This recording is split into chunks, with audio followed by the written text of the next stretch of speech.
Learn to fight.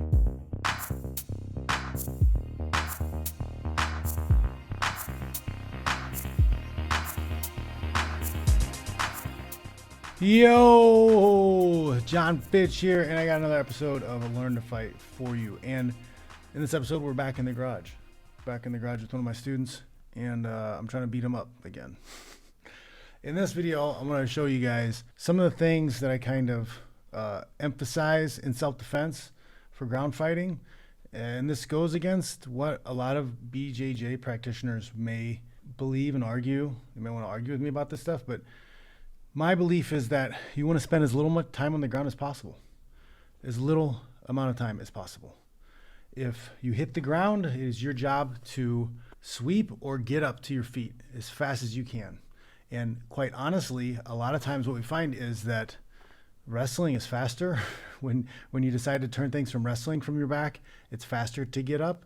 You're focusing on just purely escaping. It's faster to get up.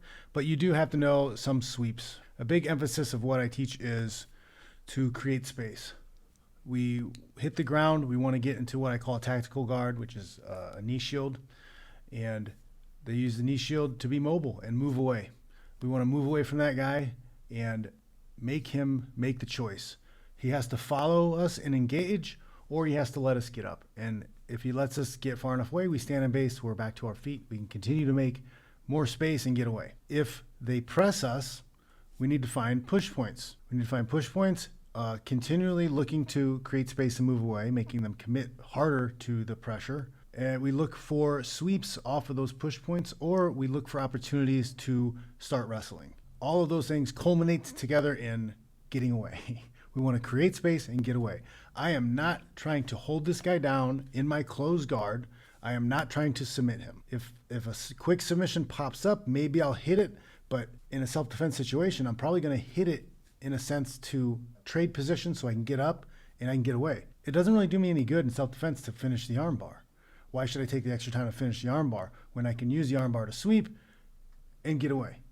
Your job is to get away in self-defense, right? We're not talking about street fights. We're not talking about professional fights. We're not talking about unsanctioned, unlicensed backyard brawls. We're talking about straight up self-defense. Self-defense, your job is to get away. So let's take a look at some of these clips, and you'll hear some of the audio, and I'll stop at certain points to break down what I'm saying a little bit more so you guys can see what's going on here, okay? So this looks like you're dead in this position, but getting a good push point somewhere on them, like, it's a lot of control. Yeah. Okay, because now I have to go through that foot to try to get to you. Yeah, and then you can. It's not exactly easy. Clearing the foot, I can clear the foot too, but I'm usually reaching for that. Yeah. And you have the other leg to work with a push point, and you can always continue. You can kick. So one of the things I'm pointing to here is that when that pressure comes forward, if we can get the push points somewhere on the knee, somewhere on the hip, somewhere where we're against a solid object, it's hard for him to get to us. It's hard for him to get to our core because our strong legs are in the way and we can push them away. And that can give us more space. It makes it hard for them to hit us. We can continue to scoot away from that position. We can have that push point. We can still try to create space, and that'll force them to follow even harder. Or we can use those push points to set up sweeps or get us into a wrestling position so that we can start working to our feet. One of the things I also mentioned is that, when you put the push points on the guy, a lot of times if they're grabbing for your foot, if they're bending over to grab for your foot, they end up setting themselves up for up kicks. If you put a push point on that guy's hip and he reaches down, grabs it with both feet, you're able to use your other foot to kick him in the face. We don't really go into it here, but it is an option. Making sure, because you control the distance here, right? Fighting is controlling distance. And you can try kick me too, which you're probably going to do, right? But you have the ability to stop and put blocks on me. My student asked you a question here. He's like, oh, you have the ability to maybe kick me too. I explained to him, and I even demonstrated real quickly, like, it's kind of hard when you have those push points. You're controlling the distance. You're controlling the space. I have to get around your legs before I can press and kick and do what I want to do to you. So those push points are huge. And you want to be calm and assertive with placing them. You don't want to be all frantic, because then you miss, and then you miss the push point, and then you have nothing keeping them away. I can push and try to kick you here. Oh, yeah. So you got your hands up. Okay. That's why we don't want to reach too often. Okay, so what was that again? I stepped around and I'm trying to kick you here. Yeah. Okay. My student has this problem. A lot of people have it. They reach for things. They try to grab things. A lot of times with defense, you want more of a shotgun approach. You're not trying to sniper the ankle in that situation. He's trying to reach out and stop the foot with his hands far away from him. We want the shotgun approach. We want to cover a big area. So we're just going to cover. We're going to cover, right? If I cover and I stay here, he still has to come through this to get to me. If I reach and I miss, I'm in trouble. I don't want to, because I want a shotgun effect. I don't want sniper effect. I don't want to grab the ankle. I want to keep my hands up so nothing can get to me. Yeah. Yeah. Well, you're already in a position. Yeah. Just sweep there. Yeah. Right there is one of the sweeps that we use. Open guard sweeps, spider guard sweeps. You don't necessarily have to hold the wrists to hit these sweeps. As long as you have the push point and you're controlling both legs. He has a push point on my hip. He's got a leg behind my other leg, and he's holding on to the leg that I tried to kick him with. He blocked it, was able to grab and finish the sweep. Now he's in a position where he can come up and get away. That's one of the biggest risks from his down position is that the kick. If you can get your push points, a lot of that goes away. Yeah, I see what you're saying. Right? So again, that push point is very strong. You go to kick, and they push away, that ruins your balance, takes the power from the kick away. You're much better off connected with that foot, with that hook on him, with that push point on him, than you are being disconnected. Because now he can move, he can hit you with more power, kick you with more power. You have to watch. Yeah. A lot of this stuff, to me, it's not about focusing on the strike. Yeah. It's about focusing on that push point, because that's where I control distance. Yeah. Okay. If that guy's coming up and I can put feet on him, like, it's already makes it more difficult for me to do whatever it is I need to do. Yeah.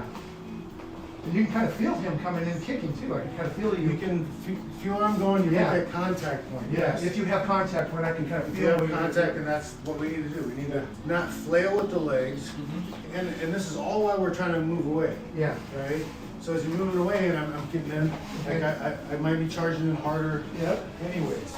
Right. You don't want to sit in one place and let him oh, how am I gonna attack? So you can kind of see a light bulb go off in my student's head a little bit because he's feeling it. Like he started off asking a question about, oh, do I need to kick the foot coming in or intercept the kick coming in? And it's like you don't need to, because when you're controlling the core and that center mass with your push point, with that hook on the hip or on the knee, you feel them moving, and you can feel when that kick comes, and you can push them away, and it throws the kick off. They can't technically throw the kick well if you have that push point on them. And you can kind of see it. I explained it to him before, but as we started doing the drill a little bit and making him feel it, he starts, oh, I get it. I can totally feel it. And then if you're like right there, then boom, I can get up.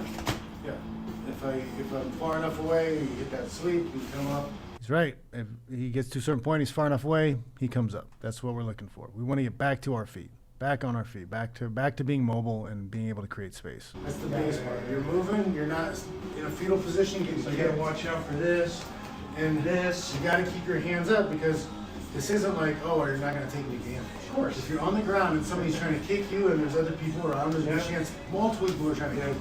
So another little added thing, if anybody's watching, it's like, oh, well, you're going to get kicked, or you're going to get... Yes, it's a fight. You hit the ground. You're being attacked. You're probably going to get lumps. A kick may come through. A punch may come through. This could be a situation where there's multiple attackers. You may be getting kicked by 3 or 4 different people. You're going to tell me it's better to curl up in a fetal position and lay on the ground than it is to fight to your feet.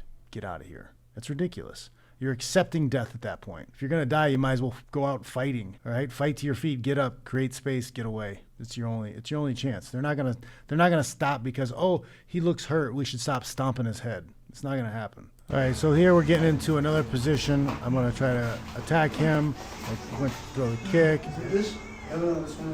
I'm trying to help him work on a technique we kind of briefly covered earlier. It's all about getting that foot to your Reaching under, I wanted to reach under the ankle, roll through. It's a simple scramble that can be used in wrestling. It's not pretty, right? But it works. If he steps forward like that, he creates an opportunity for you to take that ankle and start coming up to your feet. So right here, we're working on mobility on the bottom a little bit, right? This is why I like what I call here I call this a tactical guard, because there's more options. There's more mobility. I can move more. I have better defense. Traditional guard, you're laying flat on your back. You're not mobile. If you're just calling for somebody to come into your guard flat on your back, it's going to be trouble for you. Even an untrained person can sneak a kick or something through. I don't like it. I like mobility. If you can't move, you're not in the right spot. You got to be able to move.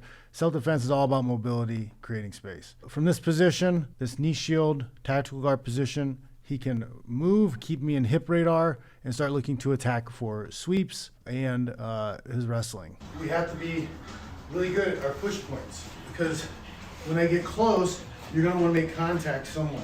Yeah. Right? The idea is you don't want me just to walk up with no points of contact. Right. Okay? You need to get that foot on me somewhere. Yep. Right? Yep. No matter where I'm coming. Yep. I have to switch sides. Yep. So I'm going this way. Switch sides that way because foot on me. broke that plane on the other side, so you gotta I'm not rotate. going to get in close Rotates without back some kind of hook. as I walk. Right. That's hip radar. It's keeping me in hip radar. Quick. Yep. And then there's just It's got the sweep. That was nice. Let's watch that sweep one more time. Okay. Move to one side. He's got push points coming. He blocks me off the forward, and then boom, he comes up with the push point he needs, and he's able to sweep the other leg. Well done. So we go here again, and he goes flat to his back, and I instruct him again. Yeah, I want you in the tactical because I want you mobile. I don't want you just staying flat on your back Yeah. with somebody here, because if you're laying flat on your back, you're just looking for a way to get around it. So if you are in that tactical position Yep. and constantly moving, right, away, even if it's slow here, just move away. He's getting a little anxious. You're moving away. I want him just to move away to make a point, just create space. But he keeps coming up early, and that's one of the things I have taught him and I instruct a lot. You can't gain elevation before separation. If you're getting up too close too soon, he's gonna kick you in the head. They're putting yourself in a bad situation. Even if he just grabs your head and starts trying to choke you or something. You need space. You need a much more space than what he was coming up on that elbow with. You need to get away further before you start coming up to your feet. Or you can do this. I mean, when you do that. Not He's doing too, his butt scoot away not too soon. movement. It's one of the moves we You don't want worked too much on. elevation too soon. So you don't do that That's true. too close. If You're you're up too like close, that you high, get this punted. spot, I'm close enough to hit you in the mid. You gotta get distance before it. So Now you're here. Now you can start scooting away. Just stay out. And then take it out. You start scooting trying to away, get up to you. right? And just scooting away creates space. You start getting away from the pack. You start getting away from Yeah. me. Maybe you get far enough away to come up. Or I have to move forward. Okay. So I was making the point to him, we stay in that defensive position because he can cover himself pretty well from that position, and he keeps moving away. Keep moving away until you're so far away that you know that they can't run up on you. Then you can come up to your feet. Then I explained to him, chances are you start moving away, people pursue. That pressure forward is what you're going to take advantage of. It's not just you laying flat on your back and back in guard.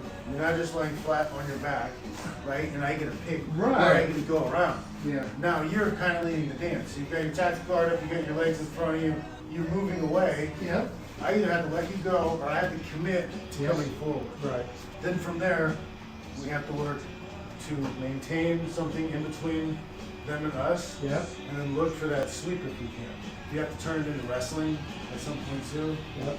that happens. But you hit the ground, you got into your defensive position, you move away a little bit, I come at you, Yep. and now you have to put feet on me and do something. I'll hit you. Right. There's an ankle. Not bad. Okay. He hesitates, he posts, takes it off. You know, he's still learning. It's still new. It's still new. I've just started attacking him recently. He is getting the idea of how to control space with those push points. Once he has a good push point though, he should commit, look for ankle attacks, look for the sweeps, because he already has a solid push point. He's making the mistake of readjusting. That can happen a lot with new people because they want everything to be perfect. They want it to be just exact. I got to get the exact perfect foot position. Well, self-defense, it doesn't have to be perfect. It just has to be good enough. It just has to be good enough. There's a lot of things that can happen, and you just need to be able to maintain the basics, right? Keeping yourself in a good defensible position and mobility, keep moving, and you're pretty good. He could have finished a sweep much, much earlier, but we're still developing. We're still working on it. He'll get it. He'll get it. So there you go, guys. Just a little peek at some of the stuff I'm doing, some of the mindset I have around it. Not really getting into like technique, hardcore, but the idea, right? The idea that your goal in self-defense is to create space and get away. Okay, I don't have to engage. I don't have to submit the guy from my back. I don't have to guillotine him or triangle him or armbar him. Yes, those things are awesome to learn, and I highly suggest you join a jiu-jitsu program and go out and do some sport fighting. It's amazing for you. It's the greatest thing. Your confidence, your health, everything is better, okay? That's not what I'm not trying to take away from that in any sense. I'm trying to give you a realistic look at the fight, you know, on the street. When you're getting attacked, your job is to get away. You're not trying to win a belt. You're not trying to choke somebody out. You're trying to create space and get away. This stuff right here, we're doing it with one person, one attacker. You're still going to do the same stuff if you've got a group of people around you. You have to create space. You have to move around. You're going to have to use these push points. You're going to have to keep your hands up, protect your head, try not to get knocked out. These are all things that are going to suck, okay? You're getting hit. This isn't Teflon that makes you untouchable. It's not a magic bean that prevents people from touching you or hurting you. But this is a workable way to improve position. You hit the ground, you don't want to be there. You start having people kick you, you've got to get away. You're going to have to learn some of those sweeps. You're going to have to learn a little bit of wrestling. You're going to have to learn how to get back to your feet so you can get away. Otherwise, you're just laying there getting stomped. That's not defense. Just doing this and getting stomped. You got to move. You got to move. You got to move, look to sweep, look to get up to your feet, look to get away. That's what has to happen. It's not easy. It's not going to be easy. It's going to be hard. It's going to be painful. But you got to do it. I hope that helps. I hope it clears some things up. Probably opened up a lot more questions. That's fine. Let me hear what you think in the comments. I'm sure there's plenty of geniuses who know way more than me out there, especially on the internet, because that's where all the smartest people live. Thanks for watching, though. Hope you learned something. Make sure you like, share, and subscribe. Reach out if you're looking for private instruction, small group, or seminars. I'm available. Be putting together my travel list and seminars for the summer soon, so reach out. Keep yourself safe out there, guys, all right? I'll check y'all later.